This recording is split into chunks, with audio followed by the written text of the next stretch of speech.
Не може креирање квалитетна аграрна стратегија без официјални статистички податоци. Ова е пораката на агроекспертите кои со години инсистираат на спроведување попис на населението и домакинствата, но и спроведување на земјоделски попис. Иако со пописот кој е во тек нема да се попишуваат земјоделски површини, дали тие се обработуваат, тој сепак ќе даде јасна слика за тоа на колку луѓе земјоделството им е основна, а на колку дополнителна дејност. Ќе се знае старосната структура на овие лица, а ќе се знае и какво население живее во руралните средини, која представува база за развој на агрокомплексот во земјава. Многу е битна на аграрна политика да се спроведе и да се знае и стартната структура на населението. Тоа што за жал јас морам да констатирам, тоа може би неофицијално, може би официјално или било како, дека кај нас младите луѓе заменуваат многу од држава.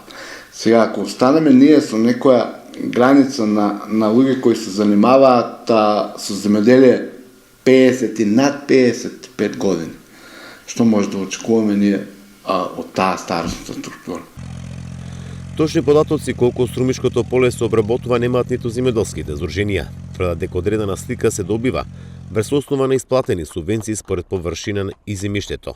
Според нив сликата е нереална, бидејќи со години не е направен попис кој меѓу другото треба да даде одговор колку површини се обработуваат. Не е легитимно што релевантните податоци се взимаат баш на база на податоци од внесените бројки во сферата на субвенционираните. Мислам дека тоа барем спрема мене е нереално и мислам дека имаме лажна политика во секторот земјоделие, бидејќи сето она што се субвенционира не значи дека се и произведува.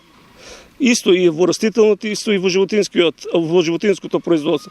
Така пак ќе потенцирам дека неминовно е вршење на попис за да се дојде до едни релевантни податоци кои што ќе влијаат како и на кој начин да се стимулира земјоделското производство во нашата држава. Пописот кој што е во тек треба да биде база на податоци за да може да се планираат и креираат релевантни развојни политики, пред се во руралниот дел од државата. Но за развојот на земјоделството покрај пописот на населението, потребно е што побрзо да се спроведе и земјоделски попис.